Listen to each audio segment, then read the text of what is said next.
जब इतने सारे मुद्दे प्रदीप भंडारी जी आपके पास हैं, सरकार की इतनी सारी उपलब्धियां आपके पास हैं, आप जीडीपी की बात कर रहे हैं, पर कैपिटा इनकम की बात कर रहे हैं, गरीबी रेखा से निकाले गए लोगों की बात कर रहे हैं, तो आइए ना इस पर चुनाव लड़िए।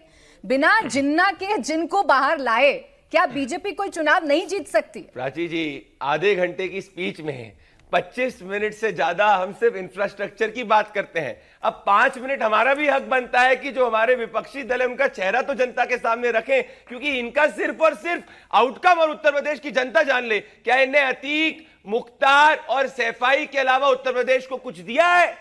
कुछ नहीं दिया है। तो हम तो इनसे बोलेंगे और यही कह रहे हैं हमसे, राम मंदिर के चंदा के अंदर जो चोरी हुई, हमने एसआईटी गठित करी, हमने सबक सिखाया। अभी एसआईटी सुप्रीम कोर्ट में भी अपनी रिपोर्ट देखी, उसमें आपने भी हमसे जायज सवाल पूछे। अब हम इनसे कह रहे हैं आओ साथ में बनकर कार सेवा कर लेते। मथुरा में बोल नहीं रहे कार सेवा करने की, मथुरा में बात आज करवा लो। चलो मराठी जी साथ में करते हैं कार सेवा। आप तो यदुवंशी हो, यदुवंशी को तो जाना चाहिए, पर यदुवंशी तब शांत रहता है जब कांग्रेस का एमपी कहता है कि संस्कृत भारत की भाषा नहीं है। जब एक मौलाना भगवान श्री कृष्ण को मुसलमान कहता है, तब इनके होठों पर दही क्यों जमा हुआ? इस सवाल तो भाई इस सवाल का जवाब विजय राठी जी आप दीजिए।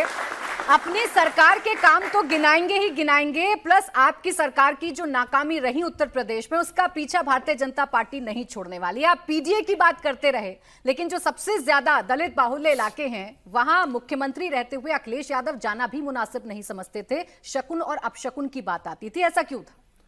अभी इन्होंने प्राची जी चंदा चोरी की बात करी, तो 2 लाइन सुना दूं इनके लिए। बिल्कुल। लेकिन मुझे उम्मीद कम है कि जब मैं बोलूंगा ये बीच में ना बोलें, बहुत कम उम्मीद है, क्योंकि सच्चाई जब निकलती है तो ये बोलते हैं। 2 लाइन सुना दूं मैं इनके लिए। बोले बोले।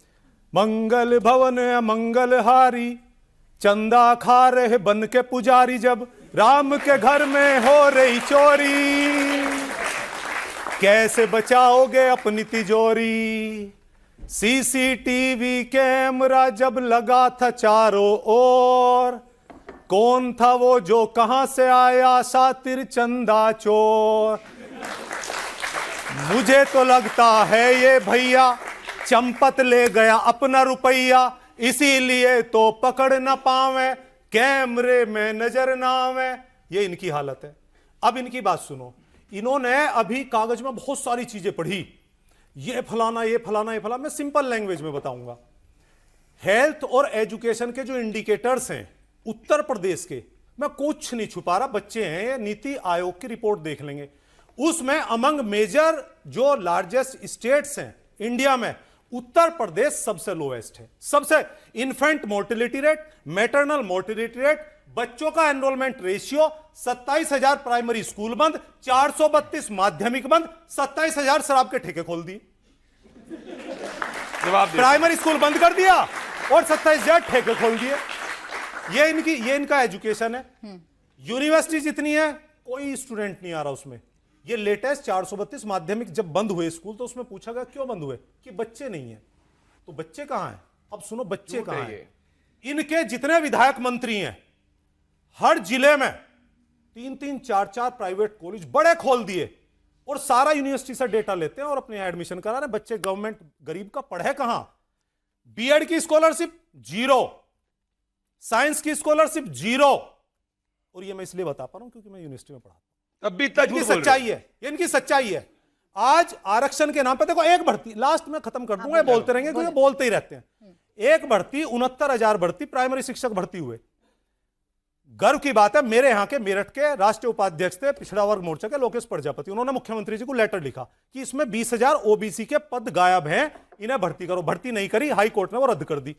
रद्द करके एक आध दोबारा लिस्ट बनाओ और जिसका आरक्षण है उसे दो। लेकिन इन्होंने 2 महीने वो भर्ती नहीं करी, वो बच्चे सुप्रीम कोर्ट जाके वहां भी अटका दी। ठीक है। इनका ना बुलडोजर आया, ना इनका बिल आया, ना इनका काम हुआ। वे बच्चे आज भी लखनऊ में आप उन्हें सड़कों पर धरना देते देखोगी। और इन्हीं के राज में महिलाओं ने जो शिक्षिकाएं थी सिर मुंडाया था। और हमारे हिंदू समाज में अगर महिला सिर मुंडा दे, उससे गलत चीज हिंदू समाज में हो सकती है। ये नहीं, ये है हिंदू। जवाब दे। आपने लाइनें भी सुना दी, मैं आ रही हूं। आपने लाइनें भी सुना दी, आपने सरकार की पोल खोलने की भी कोशिश कर दी, लेकिन मेरा सवाल आपने फिर से कहीं साइडलाइन कर दिया। सर मैं सवाल पहले ही पूछ चुकी हूँ। मैं सवाल पहले ही पूछ चुकी हूँ। डिबेट का तरीका ये होता है कि पहले सवाल का जवाब देते हैं, उसके बाद आप पोल खोलते रहिएगा। आप पीड़ित, दलित, शोषित की बात करते हैं, आप पीडीए की बात करते हैं, तो ऐसी जगह उत्तर प्रदेश में जो सबसे ज्यादा दलित बाहुल्य हैं, उन जगहों पर आपके नेता क्यों नहीं जाया करते थे? कहां नहीं जाते? बिजनौर की बात कर रहे हैं। सुनिए, मैं आप बिजनौर की बात करनी है, तो पश्चिम यूपी से आते हैं, आपको आपके पता चैनल होगा। पे सबसे ज्यादा जो चला था अभी वो था कपसाड़ कांड। उसी विधानसभा से मैं आता हूं, वहां इनके फायर ब्रांड बोलते हैं, वो वैसे फायर फूस है, वो नाम आप जानते हैं उसको, बहुत हिंदू मुस्लिम करते हैं।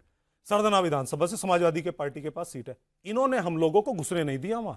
और क्या हुआ था, दलित की बेटी थी वो, उसके सामने खेत से उठा के उसकी माताजी को मार दिया। बिजनौर में वो तो आपके लड़का पास कहाँ राइट्स है? थे ना, वो आप लड़का तो मुख्यमंत्री कहाँ है? थे, उस वक्त सारे कोई रोकने नेता वाला नहीं उनके था। बचाव में खड़े थे, सारे नेता। उस वक्त कोई रोकने उसके वाला लिए नहीं था समाजवादी ना। पार्टी लड़ रही थी उसके- वहां, और समाजवादी पार्टी के उसके- नेता पे मुकदमे लगाए इन्होंने। लाठी जी, उस वक्त आपको कोई रोकने वाला नहीं था, आपके हाथ में पावर थी, आप बिजनौर जा सकते थे, दलितों के बीच में जा सकते थे, लेकिन उस वक्त आप शकुन अपशकुन में फंसे रहते अच्छा, थे एक ना। चीज बात, आप मैं जवाब 2012 से देता 17 के बीच की बात कर रही हैं। हाँ। मतलब हम लोगों को 10 साल गए हुए, हम ही से सवाल चल रहा है आज भी। अरे सवाल उनसे सत्ता भी से- हुआ था, सत्ता से सवाल उनसे अच्छा भी चलो, हुआ मैं था, चीज लेकिन स्वीकार करता हूं, सवाल- मैं सच्चाई से लेकिन स्वीकार करता सवाल- हूं। लेकिन एक चीज मैं सवालों से वो सच्चाई से परेशान स्वीकार नहीं करता हुए। हूं कि हम में कुछ ना कुछ कमी रही होगी, हम चले गए, लीजिए। लेकिन आज तो इनसे सवाल करो ना। आप बोले। हम दोबारा जब आएंगे चलिए। हम लोग अच्छा ईमानदारी से। करेंगे।